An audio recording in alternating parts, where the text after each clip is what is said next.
त्रुटि विश्लेषण का सिद्धांत हम लोग देखते हैं। पहले त्रुटि विश्लेषण है क्या, समझिएगा। मैथ में बच्चे के द्वारा कुछ त्रुटि किया जाता है।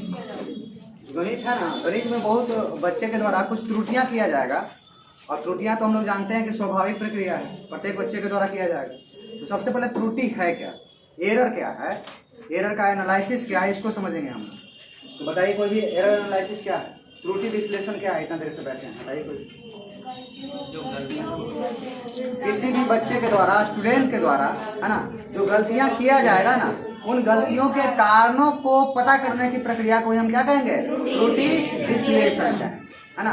त्रुटि विश्लेषण एक ऐसी प्रक्रिया है जिसके अंतर्गत बालकों द्वारा की जाने वाली त्रुटियों को हम क्या करते हैं, पता करते हैं। तो इस प्रक्रिया को हम लोग क्या कहेंगे, त्रुटि विश्लेषण। क्लियर है ना।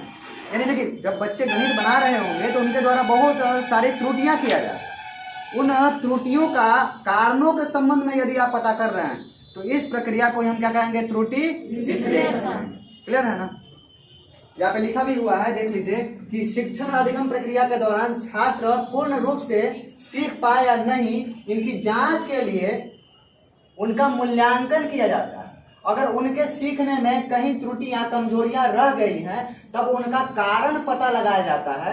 इस प्रकार छात्रों की अधिगम संबंधी कठिनाइयों एवं त्रुटियों का ज्ञान प्राप्त कर उनके कारणों को खोजना ही क्या कहलाएगा, त्रुटि विश्लेषण कहलाएगा। यानी त्रुटि विश्लेषण एक ऐसी प्रक्रिया है जिसके अंतर्गत बालकों के गणित संबंधी त्रुटियां जो हो रही है ना, उन त्रुटियों के कारणों के संबंध में हम क्या करते हैं, पता करते हैं। तो इस प्रक्रिया को हम क्या कहेंगे, त्रुटि विश्लेषण कहेंगे। क्लियर है ना। अब देखिए, बच्चे के द्वारा जो त्रुटियां गणित में किया जाएगा ना, आखिर त्रुटि विश्लेषण जब बच्चे का हम करेंगे, यानी हम पता करेंगे कि क्या कारण है कि बच्चे के द्वारा त्रुटियां किया जा रहा है, गलती किया जा रहा है ना। तो आखिर हम लोग जब एरर एनालिसिस करेंगे, त्रुटि विश्लेषण करेंगे, तो इसका कुछ महत्व तो होगा ना। आखिर हम लोग क्यों कर रहे हैं त्रुटि विश्लेषण। आप लोग देखे होंगे ग्रुप में एक हम डाले थे 10 + 3 + 6 करके, उसको बच्चा आंसर लिखा था कितना, 46। जनरली आप क्या करेंगे, एक टीचर के रूप में उसको क्या करेंगे, काट देंगे ना। लेकिन बात को समझिए, उस बच्चे के द्वारा जो त्रुटियां किया गया है, उस त्रुटि को पहले खोजिए। एक शिक्षक के रूप में जब आप गणित पढ़ा रहे होंगे ना, तो आप सीधा यह मत देख लीजिए ना कि बच्चा सही किया कि गलती किया है। आप एक वैज्ञानिक के रूप में, एक डॉक्टर का भांति उसकी समस्याओं के कारणों को पहले पता करेंगे। आप यहाँ पे देखे थे उस प्रश्न में, मेरे द्वारा ही, मेरे स्कूल का बच्चा था वो, है ना, क्या लिखा था, 10 + 3 + 6 कितना लिखा था, 46। यह बच्चा गलती नहीं किया, जोड़ जानता है, यह बच्चा जोड़ एकदम बिल्कुल सही बनाया है। देखिए त्रुटि कहाँ हुआ, जोड़िए, 6 और 0 को जोड़ेंगे कितना होगा, 6 होगा ना। 6 और 0 को जोड़ेंगे तो होगा कितना, 6, और 3 और 1 जोड़ेंगे कितना हो जाएगा, 4। देख रहे हैं, वह जोड़ उसको बच्चे को बनाने आता है, लेकिन बच्चा एक्चुअल में बच्चा को नहीं पता है। तो क्या नहीं पता है, स्थानीय मान। क्या नहीं पता है, स्थानीय मान का ज्ञान बच्चे को नहीं। बच्चा को इकाई, दहाई, सैकड़ा, हजार पता नहीं है। उसको पता नहीं है कि जब भी हम जोड़ेंगे तो इकाई को इकाई के साथ जोड़ना है, दहाई वाला अंक को दहाई वाला अंक के साथ जोड़ना है, सैकड़ा वाला अंक को सैकड़ा वाला अंक के साथ जोड़ना है। यह बच्चे को पता नहीं है। तो हम इस बच्चे का डायरेक्टली हम अगर काट देते तो वह बच्चा सीख नहीं पाएगा। अब इस बच्चे का अगर हमको जोड़ का संप्रत्यय कंसेप्ट सिखाना है, तो पहले इस बच्चे को हम स्थानीय मान और जो आपका दिया गया है इकाई, दहाई, सैकड़ा, हजार, इसके कंसेप्ट को पहले बच्चे को हम सिखाएंगे।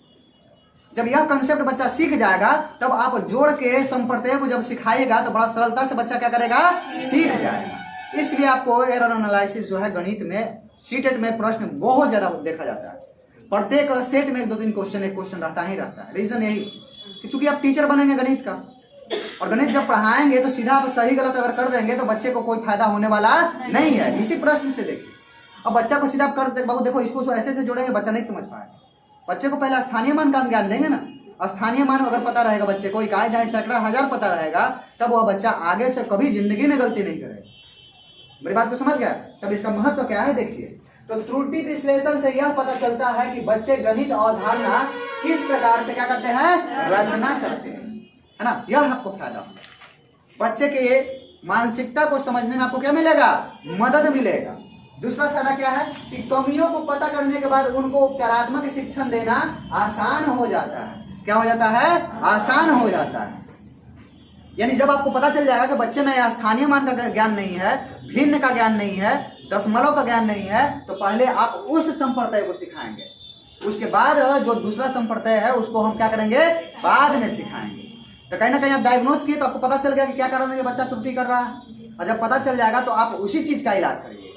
अब यहाँ पे बच्चे को जोड़ का कंसेप्ट सिखाते रह जाएगा, कभी बच्चा सीख पाएगा नहीं, सीखेगा, बार बार त्रुटि करेगा, क्योंकि उसको स्थानीय मान का कंसेप्ट नहीं। आगे देखिए क्या फायदा होगा, बच्चे की गणित अवधारणा कितना स्पष्ट हुई है या क्या किया जाएगा, जांचा जाएगा। क्या किया जाएगा, जांचा जाएगा। यह आपका इसका त्रुटि विश्लेषण का क्या है, महत्व है। यानी कहीं ना कहीं बच्चे की कमियों को बड़ा सरलता से आप पता कर लेंगे, कहाँ पे कमी है, गणित के किस संप्रदाय में बच्चे के द्वारा है ना गलती किया जा रहा है, इसको जानने में आपको मदद करेगा कौन, एरर एनालिसिस, त्रुटि विश्लेषण। ठीक है। अब देखिए इसका प्रकार दिया हुआ है, सीधा क्वेश्चन एग्जाम में दे देता है, दिया भी हुआ प्रीवियस ईयर। पहला देखिए क्या है, स्थानीय मान संबंधी त्रुटि। जब बच्चे को आप कहेंगे कि बाबू लिखो 435, तो बच्चा क्या करेगा, 40035 लिख देगा। क्या करेगा, 400 लिख देगा और क्या लिखेगा 35। अब देखिए यहाँ पे बच्चा लिखा सही है, गलती नहीं लिखा है, बच्चा सही लिखा है, गलत लिखा है नहीं लिखा, बिल्कुल सही लिखा है। जैसे यहाँ पे दिया हुआ 438, तो वह 400 पहले लिखा, फिर क्या लिख दिया 38। यानी यहाँ पे बच्चा जो है ना वह स्थानीय मान के संबंध में बच्चे को ज्ञान नहीं है। अगर उसको पता रहता कि हमको 438 कहा जा रहा है, यानी यहाँ पे आपका सैकड़ा के स्थान पे 4 होगा, दहाई के अंक पे 3 होगा और इकाई के अंक पे 8 होगा। इकाई दहाई सैकड़ा हजार, यानी कुल मिलाकर स्थानीय मान जो अंक का जो स्थान का जो मान कितना होना चाहिए कितना नहीं होना चाहिए, अगर यह बच्चा जान जाएगा तो वह आगे से इस तरह का गलती नहीं करेगा। प्रत्येक अंक का अपना एक स्थान होता है ना। यहाँ पे देखिए सैकड़ा के स्थान पे 4 है, दहाई के स्थान पे 3 है और इकाई के स्थान पे 8 है। बच्चा इस चीज को नहीं समझता। 438 कहा गया है तो कहीं ना कहीं 400 सैकड़ा पे 4 है, 38 कहा गया है मतलब कि दहाई के अंक पे कितना है 3 है, और 38 कहा गया है यानी इकाई के अंक पे क्या आपका 8 है। यह बच्चे को पता नहीं है। तो पहले हम बच्चे को यह लिखवाने से पहले हम क्या करेंगे, स्थानीय मान के कंसेप्ट को क्या करेंगे, सिखाएंगे। तब बच्चा बड़ा सरलता से क्या करेगा, गणित के संप्रदाय को आराम से क्या कर देगा, सीख लेगा। इस तरह का प्रश्न देगा तो सीधा आप मारिएगा, क्या आंसर मारिएगा, बच्चे के द्वारा कौन सा त्रुटि किया जा रहा है, स्थानीय मान संबंधी पूछा हुआ क्वेश्चन एग्जाम में। देखिए नेक्स्ट, भिन्न में त्रुटि, भिन्न संबंधी त्रुटि। अब बच्चे के द्वारा क्या किया जाएगा, कोई भी भिन्न का कंसेप्ट आप बच्चे को देंगे, है ना। हम लोगों ने पहले भी बात किया है कि बच्चे को भिन्न सिखाने से पहले जोड़ आना चाहिए, क्योंकि कहीं ना कहीं जब बच्चा भिन्न के प्रश्नों को हल कर रहा होता है तो वहां पे जोड़ के संप्रदाय का भी उपयोग होगा, घटाव के संप्रदाय का भी उपयोग होगा, साथ साथ गुणा के संप्रदाय का भी उपयोग होगा, और साथ साथ एलसीएम और एचसीएफ भी बच्चे को क्या होना चाहिए, पता होना चाहिए। जब तक इतना चीज बच्चा नहीं जान रहा है तो वह भिन्न के संप्रदाय को सीख नहीं पाएगा। तो आप भिन्न सिखाने से पहले जोड़ घटाव गुना भाग एलसीएम और एचसीएफ हर हाल में बच्चे को क्या करिएगा, सिखा दीजिएगा। बच्चा यहाँ क्या कर रहा है, जब इसको दिया गया 1/5 और 2/3 जोड़ने के लिए तो वह सीधा अंश को अंश के साथ हर को हर के साथ जोड़ेगा। तो इसके द्वारा कौन सा त्रुटि किया जा रहा है, भिन्न संबंधी। भिन्न का कंसेप्ट बच्चे को पता नहीं है। क्यों नहीं है, बच्चे को हम चेक करेंगे कि इसको जोड़ आता है कि नहीं आता, घटाव आता है कि नहीं आता, गुना आता है कि नहीं आता, भाग आता है कि नहीं आता, एलसीएम आता है कि नहीं आता, है ना, एचसीएफ आता है कि नहीं आता। पता करेंगे तो पता चलेगा क्या त्रुटि तो यहाँ पे बच्चे के द्वारा किया जा रहा है। यहाँ पे यह संप्रदाय बच्चा नहीं जानता, तो पहले वह संप्रदाय को सिखाएंगे, तब हम भिन्न के कंसेप्ट बच्चे को क्या करेंगे, लेकर आए, तब बच्चा जो है बड़ा सरलता से क्या करेगा, सीख जाए। ठीक है, ठीक है ना। चलिए नेक्स्ट आइए, दशमलव संबंधी त्रुटि। दशमलव डेसिमल के संबंध में, जैसे देखिए आप लोग का प्रश्न भी सीटेट में पूछता है, बराबर पूछता है, एग्जाम बराबर दे देगा कि 2.5 और 2.05 में बड़ा कौन है, 2.5 और 2.05 में बड़ा कौन है। बच्चा कहेगा कि 2.05 क्या है, बड़ा है, क्योंकि बच्चे के मन मस्तिष्क में कहीं ना कहीं लग रहा है कि यह 205 है और ये क्या है, 25 है। मेरी बात को समझ रहा है। तो बच्चा यहाँ पे त्रुटि करेगा, कहेगा कि कौन बड़ा है, यहाँ 2.05 बड़ा और 2.5 क्या है, छोटा।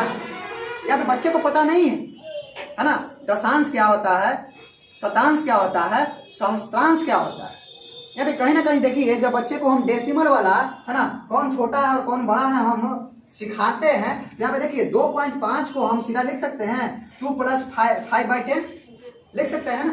इसको तोड़ना आप लोग जानते होंगे कहीं ना कहीं। तो देखिए 2 + 5/10 है और यह जो है 2.05 है, इसको 2 + 5/100 लिख सकते हैं। अब यहाँ पे देखिए दोनों में ये है कॉमन है, तो हम बाकी वाला अंक के बारे में सोचेंगे। यहाँ 5/10 बड़ा है कि 5/100 बड़ा है? 5/10 बड़ा है ना। 5/100 देखिए बोल रही है 5/100 बड़ा है। अरे भैया इसको हम 2 भाग में बांटेंगे। ठीक है, कंसेप्ट देखिए बहुत तरह का चीज हो सकता है। इसको 2 भाग में हम बांटेंगे, 2 भाग में बांटे। पूरा है मान लीजिए, एक बात कह रहे हैं 12, तो एक भाग का मान कितना होगा 6।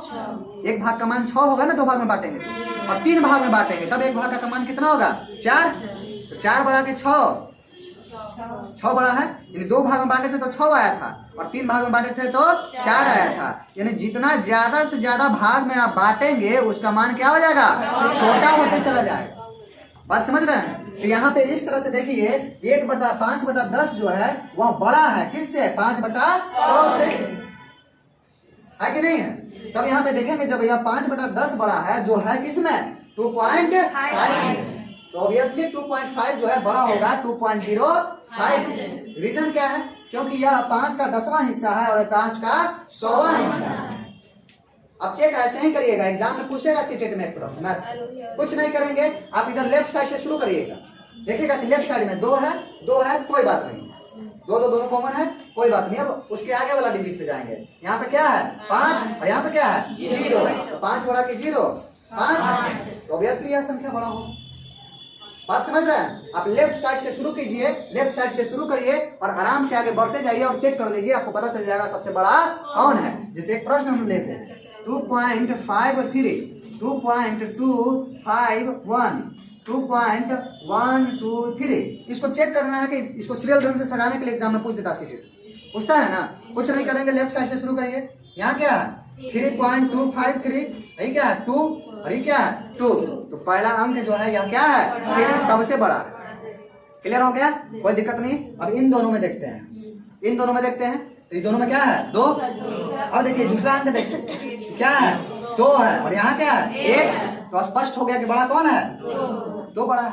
यानी सेकंड नंबर पे क्या आ जाएगा ए आ जाएगा और थर्ड नंबर पे कौन आ जाएगा ए आ जाएगा। अब मान लीजिए यहाँ 2 भी रहता, यहाँ 2 भी रहता और यहाँ क्या रहता 5 रहता, अब कौन बड़ा है भाई? तो कुछ नहीं करिए, देखिए यहाँ 2 है, यहाँ भी क्या है 2, यहाँ भी 2 है, यहाँ भी क्या है 2, यहाँ भी 5 है, यहाँ भी क्या है 5, यहाँ देखिए 1 है और यहाँ क्या है 3, तो बड़ा कौन हो जाएगा 3 वाला, यानी यह बड़ा हो जाएगा।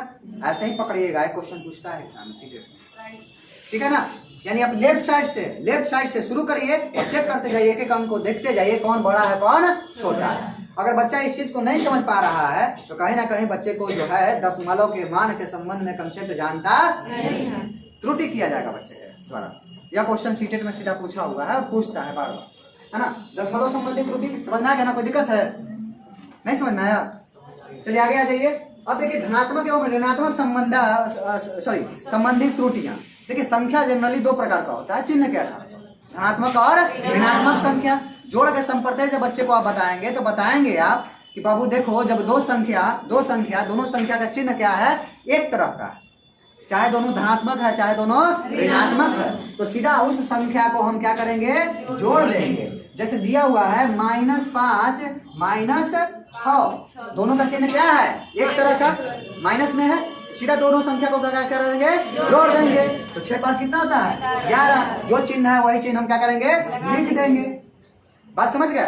यह है। या दोनों मान लीजिए रहता प्लस में, दोनों कैसे में रहता प्लस में, दोनों का चिन्ह क्या है एक है, ये भी प्लस में और ये भी प्लस में, कोई चिन्ह नहीं मतलब प्लस में है, ठीक है ना। 6 5 कितना हो गया 11, दोनों का चिन्ह क्या है प्लस में, तो प्लस यहाँ लिख देंगे।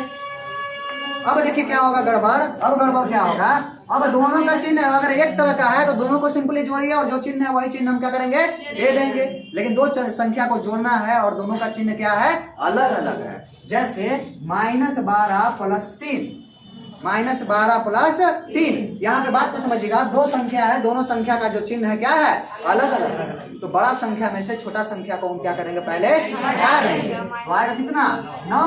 और बड़ा संख्या का चिन्ह क्या है, माइनस। यहाँ पे दे देंगे चिन्ह बड़ा संख्या हुआ, -9 आंसर आ जाएगा।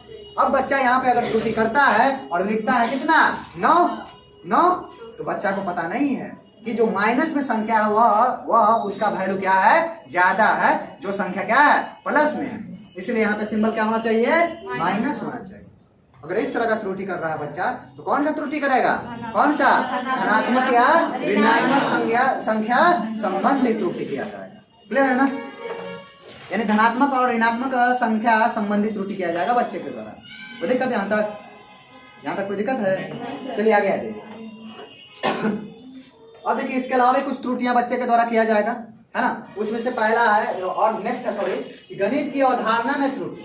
अब बच्चा गणित की अवधारणा को अगर अच्छे से नहीं समझा है तो भी उसके द्वारा क्या किया जाएगा, त्रुटि किया जाएगा। यानी कहीं ना कहीं गणित की अवधारणा अगर नहीं समझे हुए है तो भी वह त्रुटि करेगा, है ना।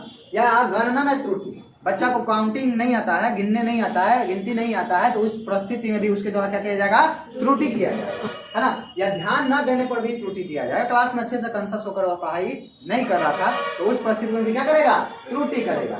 नेक्स्ट जो है गणित से डरना या महत्व गणित को कम देना, यानी कम महत्व देगा, तो उस परिस्थिति में भी बच्चे के द्वारा क्या किया जाएगा, त्रुटि किया जाएगा, गलती किया जाएगा।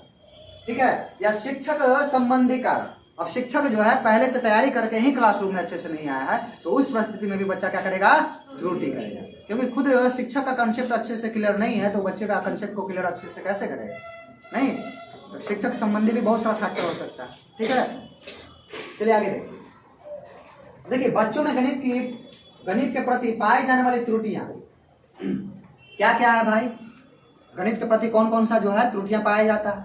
पहला इसमें दिया कि बच्चों में गणित के प्रति रुचि का अभाव, बहुत लोग का रुचि का क्या होता है, अभाव रहता है, गणित पढ़ने का मन नहीं करता है। नेक्स्ट दिया गणना संबंधी कुशलताओं का अभाव, गणना करना बच्चा को नहीं आता, काउंटिंग वगैरह नहीं आए तो बच्चा बार बार त्रुटि करेगा कि नहीं करेगा, उसको जोड़ना ही नहीं आता है ना, काउंटिंग याद ही नहीं है, जोड़ नहीं पाता अच्छे से, तो ऑब्वियसली उसके द्वारा क्या किया जाएगा, त्रुटि किया जाएगा। नेक्स्ट दिया है कि भिन्न भिन्न गणित के तथ्यों में समानता तथा अंतर का प्रयोग गलत करना। इसके अलावा दिया गया है गणितीय संक्रियाएं, जोड़ घटाव गुणा भाग, इन सब को अच्छे से वह जानता नहीं, है ना। इसके अलावा बच्चों में कल्पना तथा स्मरण शक्ति का क्या होता है, अभाव पाया जाता है। साथ में बच्चों में गणित के प्रति जागरूकता का क्या होता है, अभाव रहता है। या दो से अधिक प्रत्ययों में अंतर बच्चा अच्छा से कर नहीं पाता है, तो उस परिस्थिति में भी बच्चे के द्वारा क्या किया जाएगा, त्रुटियां किया जाएगा, है ना। अब इसका उपाय क्या है भाई, हम क्या करेंगे कि वह बच्चा जो है क्या करेगा, गलती नहीं करेगा। आखिर गलती कर रहा है तो उसका कुछ उपाय होना चाहिए ना भाई। तो क्या करेगा कि छात्रों को सही कार्य करने के लिए हम क्या करेंगे, प्रोत्साहित करेंगे। इसके अलावा हम क्या करेंगे, छात्रों को स्वयं उसके उत्तर जांचने के लिए हम क्या करेंगे, प्रोत्साहित करेंगे। कहेंगे बाबू चेक करो, देखो तुम्हारे द्वारा त्रुटि किया गया, कहीं पे खोजो आंसर। यही जो क्वेश्चन था इसी को हम 2-3 बार बच्चे को क्या चेक करो। एक लड़के भी ऐसे ही त्रुटि कर रही थी, वो चेक करके लास्ट में सही कर, बच्चे को कहिएगा खुद से चेक करो, तो कहीं ना कहीं वह 1 बार 2 बार 3 बार जब ध्यान जाएगा यहाँ पे मिस्टेक है तो वह क्या कर लेगा, सही कर लेगा। गणित की त्रुटियों का पता लगाना तथा उसका क्या करेंगे, उपचारात्मक शिक्षण देना, है ना। शिक्षण विधियों में सुधार करना, शिक्षण प्रक्रिया में प्रयुक्त सहायक सामग्री का क्या करना, प्रयोग करना। इतने तरह से जो है बच्चे के त्रुटियों को हम निराकरण कर सकते हैं। ठीक है। अब देखिए बच्चों में आत्मविश्वास बढ़ाएंगे या बच्चों को क्या करेंगे, गणना करने व अभ्यास के अधिक से अधिक हम क्या करेंगे, अवसर प्रदान करेंगे, तब बच्चा जो है वह त्रुटियां नहीं करेगा, है ना। इस तरह के उपाय आप कर सकते हैं। और देखिए अब देखिए न्यूमैन साहब का जो है त्रुटि विश्लेषण का सिद्धांत, है ना। न्यूमैन साहब ने जो है ना न्यूमैन एरर एनालिसिस एक स्केल बनाया थे। क्या बनाए थे, न्यूमैन एरर एनालिसिस, है ना, एक स्केल बनाए थे जिससे कि वह पता कर लेते थे कि बच्चा में कौन सा त्रुटि है। उस स्केल में 5 चरण था। कितना चरण, 5। पांचों का पहले नाम आपको याद होना चाहिए। न्यूमैन साहब ने बच्चे का त्रुटि करने का एक और कह सकते हैं कंसेप्ट बताया, है ना। एक स्केल तैयार किया जिसका नाम क्या था, न्यूमैन एरर एनालिसिस, NEA। क्या कहेंगे इसको? NEA कहेंगे। अब यह स्केल, यह जो बनाया गया था स्केल, इसमें जो है मुख्य रूप से 5 चरण था। कितना चरण था? 5। यह आपको एकदम अभी का भी याद होना चाहिए। सबसे पहले बच्चा क्या करेगा? पढ़ेगा। सबसे पहले क्या करेगा? पढ़ेगा। फिर उसको क्या करेगा? समझेगा। तब उसको क्या करेगा? परिवर्तित करेगा। परिवर्तित करने के बाद उसको क्या करेगा? प्रक्रिया में लाएगा, प्रोसेस करेगा, और लास्ट में क्या करेगा? इनकोडिंग करेगा। क्या करेगा? इनकोडिंग करेगा, यानी अपने शब्दों में उत्तर को क्या करेगा बच्चा? लिख देगा। सबसे पहले प्रश्न बच्चे के समक्ष आएगा तो उसको डिकोड करता है। डिकोड करेगा, तोड़कर समझेगा क्या है, यानी पढ़ेगा। मेरी बात को समझ रहे हैं? पहला बच्चा क्या करेगा? उसको डिकोड करके उसके, है ना, जो भी दिया गया है उसको क्या करेगा? आराम से पढ़ने का कोशिश करेगा, समझने का बाद में फिर कोशिश करेगा। पहला क्या हो जाएगा? पढ़ना। दूसरा क्या हो जाएगा? समझना। समझने के बाद फिर क्या करेगा? परिवर्तन करेगा। क्या करेगा? परिवर्तन। फिर क्या करेगा? प्रक्रिया में लाएगा। प्रक्रिया में लाने के बाद फिर क्या करेगा? इनकोडिंग। क्या करेगा? इनकोडिंग। 5 आपको एकदम याद होना चाहिए। एक प्रश्न यहाँ से नहीं, एकदम 100% पूछेगा। ध्यान सुनिए। पढ़ना, समझना, परिवर्तन। पढ़ना, समझना, परिवर्तन। पढ़ना, समझना, परिवर्तन। ठीक है? उस पर क्या कर लगा? प्रक्रिया। फिर क्या करेगा? इनकोडिंग। प्रक्रिया, इनकोडिंग। प्रक्रिया, इनकोडिंग। पढ़ना, समझना, परिवर्तन, प्रक्रिया, इनकोडिंग। प्रक्रिया, इनकोडिंग। सबसे पहले बच्चा पढ़ता है, पढ़ के फिर उसको क्या करेगा? समझेगा। फिर उसको क्या करेगा? परिवर्तित करेगा। जैसे भिन्न है, परसेंटेज है, उसमें वो आप शब्द जो दिया गया है, शब्द को भी जो है संकेत रूप में या किसी रूप में क्या करेगा? परिवर्तित कर देगा। फिर प्रोसेस करेगा। प्रोसेस करेगा, सोल्यूशन करने का क्या करेगा? प्रोसेस। और फिर अपने शब्दों में उसको क्या करेगा? लास्ट में उत्तर लिख देगा, इनकोडिंग कर देगा कि हाँ इतना आंसर आ गया। चलिए फिर से देख लीजिए।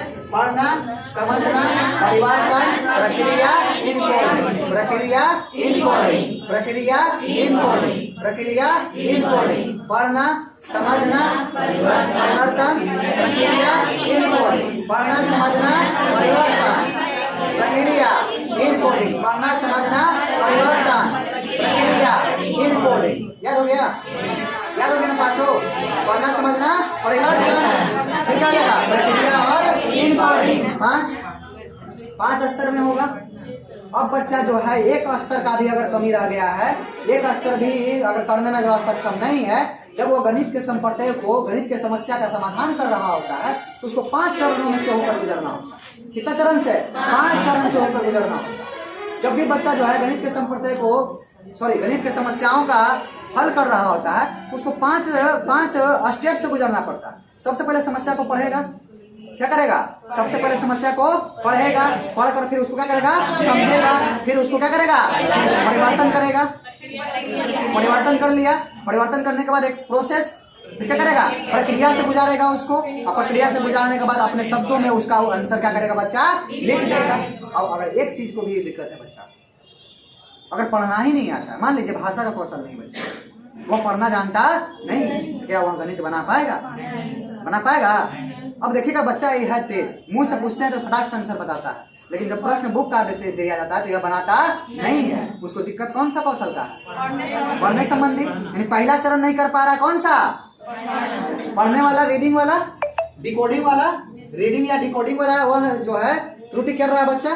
कौन सा त्रुटि कर रहा है? पढ़ना या डिकोडिंग वाला। अब बच्चा जो है पढ़ भी लेता है, लेकिन कुछ लोग को समझ में नहीं आता क्या कर रहा है। ऐसा भी होता है ना, सर हम पढ़ लिए लेकिन पता नहीं चल रहा क्या करें। यानी उसको किस कौन सा संबंधी समस्या आ रहा? कॉम्प्रिहेंसिबल नहीं है। वह जो लिखा हुआ बात है वह उसके समझ से क्या है? बाहर। तो त्रुटि करेगा। कौन सा त्रुटि करेगा? समझने वाला। अब वो अपने समझ भी लिया है, पढ़ भी लिया है, समझ भी लिया है। अब उसको एक शॉर्टकट तरह से आप लोग सोल्यूशन जब लिखते हैं तो एक अपने ढंग से उसको क्या करते हैं? परिवर्तित कर लेते हैं फटाक से।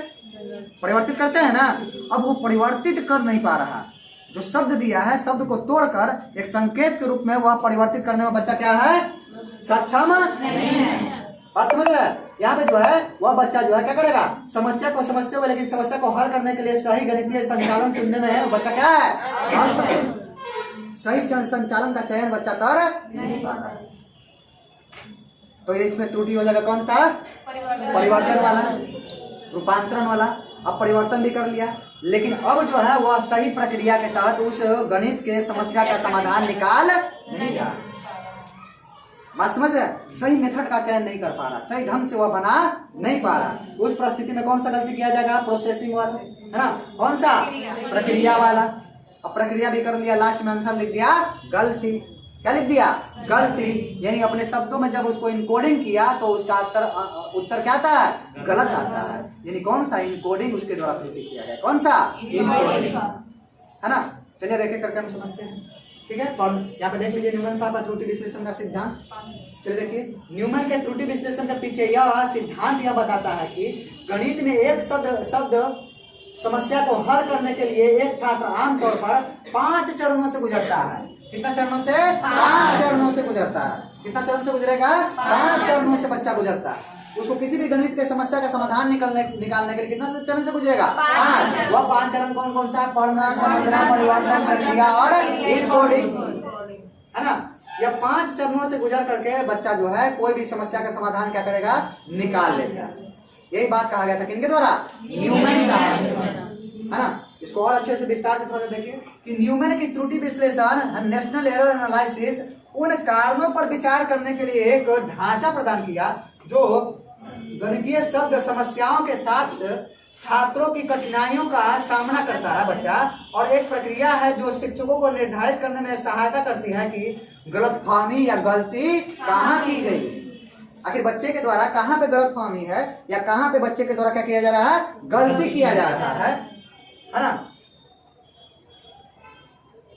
जबकि अधिकांश गणितीय प्रश्नों में शब्दों का उपयोग शामिल होता है, सभी को शब्द समस्याओं के रूप में वर्गीकृत नहीं किया जाता है।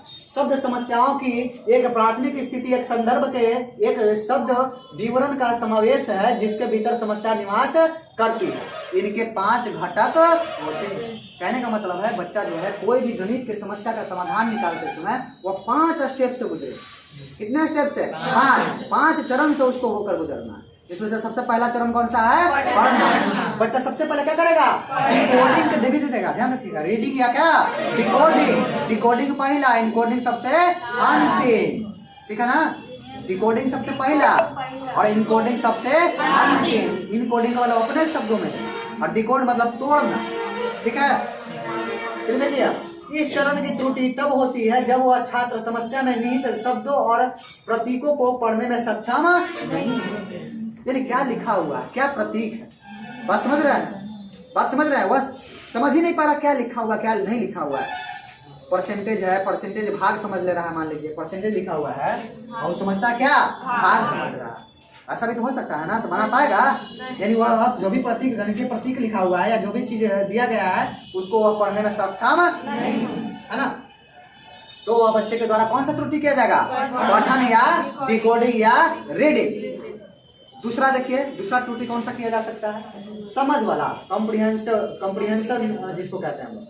इस चरण की त्रुटि तब होती है जब छात्र समस्या को पढ़ने में असमर्थ होता है। समस्या जो है पढ़ने में क्या होता है? असमर्थ होता है, लेकिन जो आवश्यक है उसे प्राप्त करने में विफल रहता है, जिससे समस्या को हल करना क्या हो जाता है? मुश्किल हो जाता है।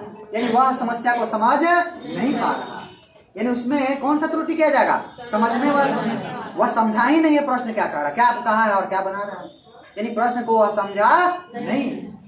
नेक्स्ट देखिए, रूपांतरण या परिवर्तन, जिसको ट्रांसफॉर्मिंग कहेंगे। इसमें क्या होगा कि परिवर्तन चरण त्रुटियां तब होती है जब छात्र समस्या को समझते हैं, समझ लिया है, लेकिन समस्या को हल करने के लिए सही गणितीय संचालन चुनने में क्या है?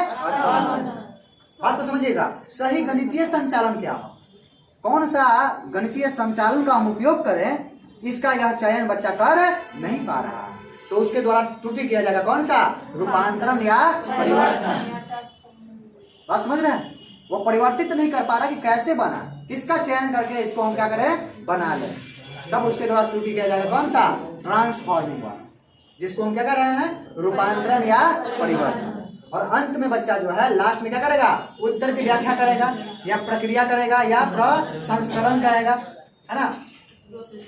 जिसको क्या कहते हैं? Process skill. इसमें बच्चा क्या करेगा कि प्रक्रिया चरण त्रुटि तब होती है जब छात्र समस्या को हल करने में सही संचालन चुनने में क्या है? सक्षम है। सही संचालन का चयन कर लिया बच्चा, सही संचालन का चयन कर लिया, लेकिन वह सही प्रोसेस को यूज कर नहीं पाता है, लेकिन सही प्रक्रिया के अनुसार इसमें भाग नहीं ले सकते। यानी बात को समझिएगा, सही संचालन का चयन कर लिया, लेकिन प्रक्रिया सही वह कर नहीं रहा, उसका प्रोसेस क्या है, गलत है। सोल्यूशन जब मैथ का वह निकाल रहा है तो वह सही प्रोसेस के माध्यम से निकाल नहीं रहा, तो उसके द्वारा त्रुटि किया जाएगा कौन सा, प्रक्रिया। और सबसे अंतिम वाला हो जाएगा गणितीय प्रतीकों में परिवर्तन, इसको हम कहते हैं क्या, इनपुट। इसमें क्या होगा कि समस्या को हल करना समाप्त कर ले दिया, लेकिन इसका गलत अर्थ निकाला गया, उसका अर्थ क्या निकाला गया, गलत। यानी जो अपने शब्दों में वह जो लास्ट में निष्कर्ष निकाला, जो उत्तर निकाला वह सही नहीं, तो वह कौन सा त्रुटि हो जाएगा, इनपुट। कौन सा हो जाएगा, इनपुट। इस तरह से हम लोगों ने देखा कि न्यूमैन साहब ने, है ना, न्यूमैन साहब ने क्या किया था, त्रुटि विश्लेषण सिद्धांत में अपना अहम भूमिका दिया और 5 चरणों के बारे में इन्होंने बात किया था, जिसमें से पहला चरण कौन सा था, पढ़ना, दूसरा कौन सा था, समझना, तीसरा कौन सा था, परिवर्तन, चौथा कौन सा था, प्रक्रिया, और पांचवा कौन सा था, इनपुट। इस तरह से जो है न्यूमैन साहब ने जो है कोई भी बच्चा गणितीय समस्याओं का समाधान किस तरह से करेगा और किन किन परिस्थितियों में उसके द्वारा क्या किया जाएगा, सोल्यूशन किया जाए, इसके संबंध में अपना इन्होंने जो है ना आम योगदान दिया। और एक चीज और समझ लीजिए थोड़ा सा, जॉर्ज पोलिया साहब को हम लोग पढ़े थे, है ना, छूट गया था आप लोग का।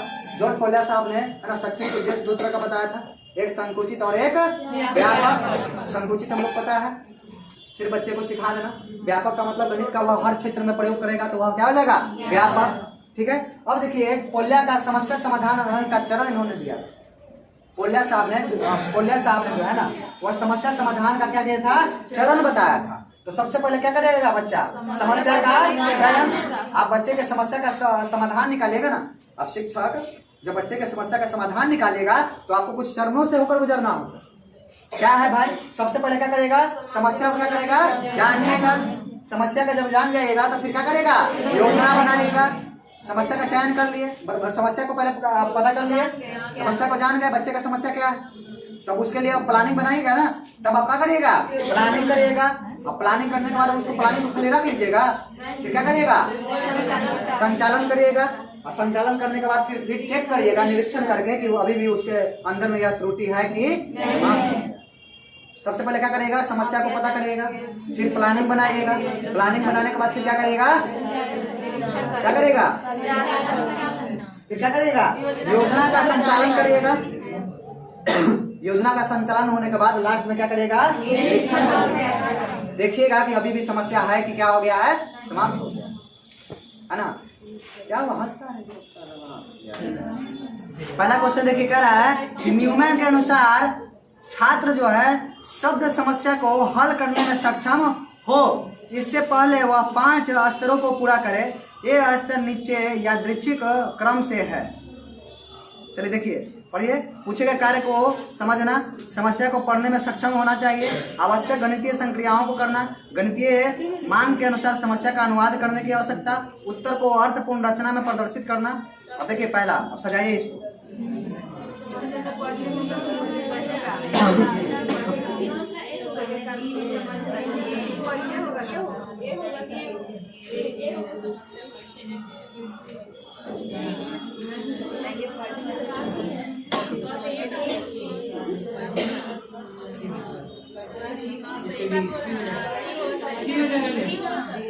सी पहले ए होगा, तम बढ़ाने का सबसे पहले क्या करेगा, पढ़ेगा ना। तो सबसे पहले पढ़ना कौन में है, बी में। बाकी ऑप्शन काट दीजिए, बी वाला ऑप्शन सबसे पहले कौन में है, ए, बी और बी में। अब देखिए सबसे पहले पढ़ेगा, उसके बाद क्या करेगा, समझेगा। समझना किस में है, ए में। बी और ए किस में है, ए और डी में। अब सी और डी में कंपेयरिंग कर लीजिए कौन गलत है, कौन पहले आएगा, कौन बाद में आएगा। सी और डी में सोचिए। सी डी में देखिए, आवश्यक गणितीय संक्रियाओं को करना, गणितीय मांग के अनुसार समस्या का अनुवाद करने की आवश्यकता। क्या होगा, सी होगा कि डी होगा पहले,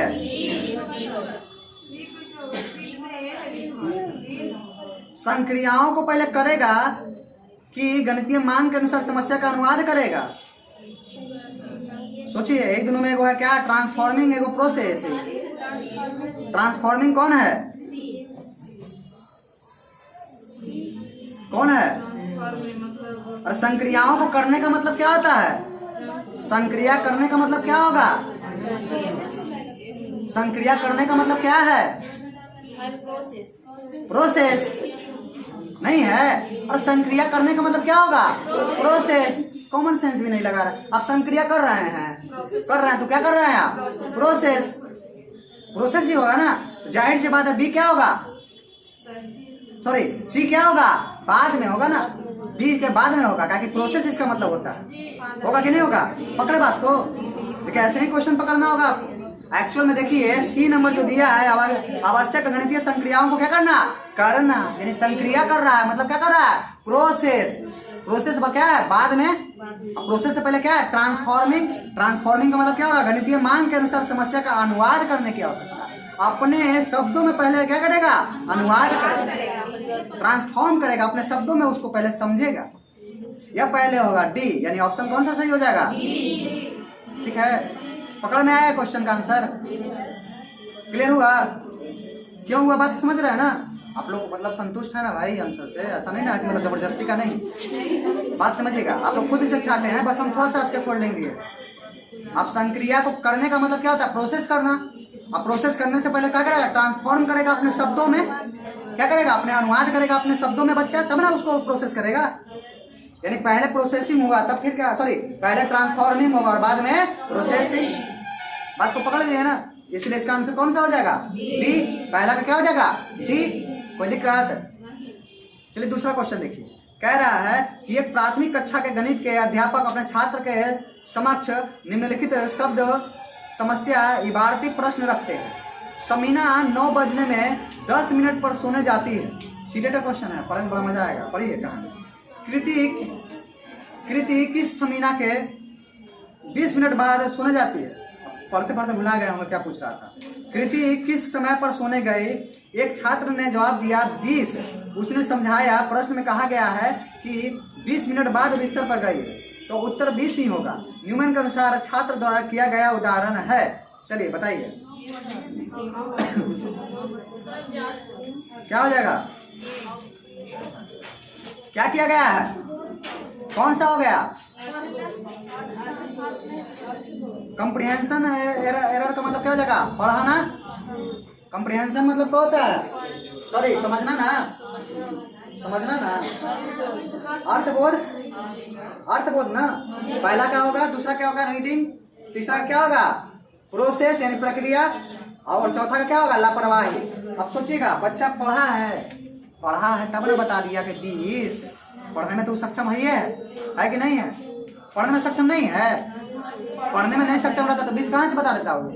पढ़ने में क्या है? सक्षम है, लेकिन वह सक्षम किसमें नहीं है? समझने। उसको दिक्कत कहाँ है? समझने। यानी कौन सा त्रुटि किया गया है? समझने वाला। कौन सा? समझने वाला। तो कौन सा इसका उत्तर हो जाएगा? ये। कौन दिक्कत? चलिए क्वेश्चन नंबर 3 देखिए। गणित में त्रुटियों के लिए निम्नलिखित में से कौन सा सही है? चलिए देख लीजिए कौन सा सही है भाई। कह रहा है यदि गणित में एक छात्र बहुत सारी त्रुटियां कर रहा है तो इसका अर्थ है कि उसमें गणित को करने की क्षमता का अभाव है। त्रुटियां गणित की भ्रांतियों के बारे में अंतर्दृष्टि देती है। शिक्षक को छात्रों को ऐसे पर्याप्त रूप से चुनौतीपूर्ण कार्य देने चाहिए जिनमें उनसे त्रुटियां होने की संभावना हो। सही विकल्प है ए एंड बी, बी सिर्फ A, C B and C, D A and C. बताइए कौन आंसर होगा?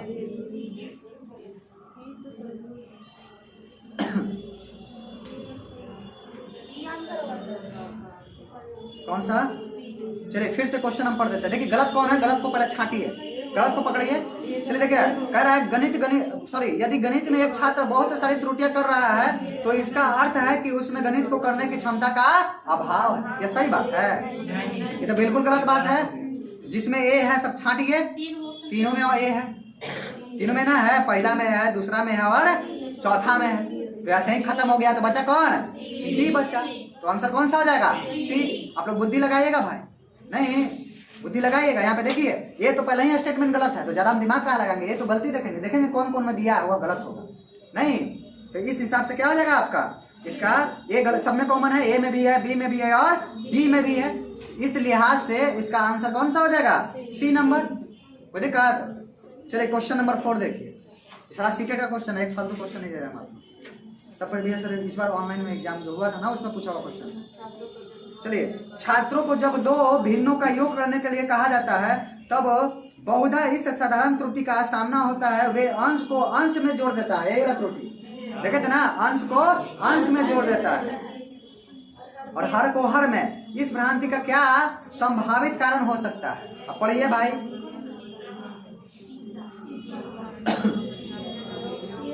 अभी जस्ट हम लोगों ने देखा था अंश को अंश के साथ, हर को हर के साथ कौन सा त्रुटि? भिन्न संबंधी। भिन्न संबंधी किसमें है? सी में। कोई दिक्कत?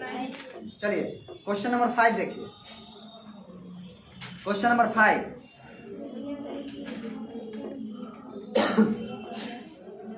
त्रुटियां गणित में एक महत्वपूर्ण भूमिका निभाती है। क्या यह वाक्य डैश डैश गलत है क्योंकि त्रुटियां गणित के प्रति लापरवाही वाली अभिवृत्ति को दर्शाती है? ऐसा कोई बात है?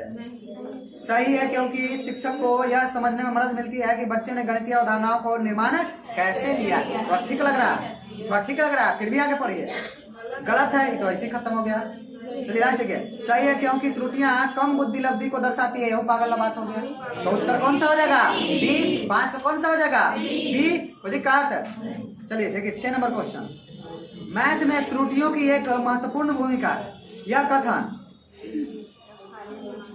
सॉरी काटा हुआ है नहीं। 6 नंबर फिर से क्वेश्चन देखिए। कोई छात्र 550 को 50,050 लिखता है, इसका अर्थ है कि कौन सा?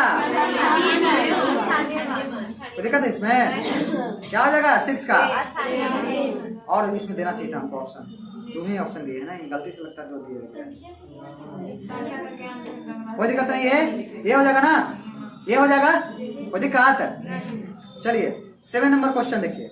कक्षा 5 के छात्र समस्या 1/2 और 1/3 को जोड़ने को सही तरीके से हल कर सकते थे, लेकिन वे इस समस्या का हल निकाल सकते थे कि आधे केक में कितने 1/3 केक हैं के टुकड़े हैं। इसका कारण है, मतलब वो बच्चा इसको जोड़ दे रहा है, लेकिन 1/2 में 1/2 का 1/3 कितना होगा वह उसको पता नहीं। यानी भिन्न को भी बांटने का तरीका उसको पता नहीं। बात समझ रहे हैं? बात समझिएगा। मान लीजिए एक 10 फीट का या 9 फीट का एगो है, 9 फीट का है, बात समझिएगा। 12 फीट का मान लीजिए है डंडा, उसको 2 भाग में बांटेंगे कितना हो जाएगा? 6 फीट। लेकिन आधा को 2 भाग में बांटेंगे तो कितना हो जाएगा? कितना हो जाएगा? 3। अब डायरेक्ट कहेंगे बाबू देखो रहे, इसको आधा किए तो आया 6, इसको आधा किए तो कितना आया? 6। इसको 1/3 करेंगे तो कितना आएगा? नहीं बता पा रहा है, बता नहीं पा रहा। इसी तरह का बात है, यानी वह कहीं ना कहीं भिन्न संबंधी संप्रदाय का विकास अच्छे से हुआ नहीं है। यही ना बात हुआ। चलिए कोई ऑप्शन पढ़िए इसमें। छात्र जो है इन 2 संप्रदायों की गणितीय तुल्यता को समझने के योग्य नहीं है। तो बिल्कुल पागल बात है भाई, क्या स्टूडेंट सब समझने योग्य था, बस समझाने का तरीका आपका सही होना चाहिए। छात्रों का भाषा विकास बहुत खराब है। समस्या कक्षा 5 के लिए उच्च कठिनाई स्तर की है। भिन्न पर संक्रियाएं बिना संदर्भीकरण और भाषा सहायता पढ़ाई गई है। बिल्कुल क्या आ जाएगा? भिन्न का कंसेप्ट अच्छे से बच्चा जानता नहीं है, बस पढ़ा दिया गया है और अच्छे से गहराई से भिन्न से संबंधित संप्रदाय बच्चे को सिखाया नहीं गया है। 8 नंबर क्वेश्चन देखिए, सॉरी 9 नंबर देखिए। गणित शिक्षण में त्रुटियों के विश्लेषण हेतु अपेक्षित अधिगम में सफलता किसकी शिक्षक दक्षता पर निर्भर करेगा? अरे त्रुटि का विश्लेषण हेतु त्रुटि का विश्लेषण करेगा कौन? किस पे निर्भर करेगा? एक लाइन में सीधा। कोई दिक्कत? 10 नंबर, गणित में निम्न में कौन सा चरण समस्या समाधान विधि का नहीं है? शारीरिक स्वास्थ्य को अधिक महत्व देना, मतलब शारीरिक संगठन को ज्यादा महत्व देना। दूसरा है आंकड़े का संकलन तथा व्याख्या करना। तीसरा है निष्कर्ष निकालना तथा सामान्यकरण करना। चौथा है समस्या को समझना तथा परिमार्जन करना। मतलब जो एकदम बॉडी सोडी वाला रहेगा वही मैथ बनाएगा, बाकी ना बनाएगा। पागल बात है कि नहीं? ये बिल्कुल गलत है ना? नहीं है? यही ना करा, शारीरिक रूप से मजबूत है तो गणित ज्यादा अच्छा से बनाएगा, तो पागल ना बात है ना भाई? नहीं। चलिए लास्ट क्वेश्चन देखिए भाई। कह रहा है प्राथमिक स्तर पर गणित शिक्षण में, इसका आंसर कौन सा हो जाएगा? ए ना, ये ना 10 का क्या हो जाएगा? ए ना, 10 का ए ना गलत है, 10 का गलत कौन है? ए, गलत ए है ना। देखिए प्राथमिक स्तर पर गणित शिक्षण में बच्चों में त्रुटि की संभावना को कम करने के लिए शिक्षक को चाहिए कि वह बालकों के गणितीय चिन्हों के प्रयोग का बार बार अभ्यास कराए, बालकों में गणित के प्रति सकारात्मक दृष्टिकोण उत्पन्न करे, हतोत्साहित ना करे, या इनमें से सभी, सब हो जाएगा ऑल ऑफ द एबव। दिक्कत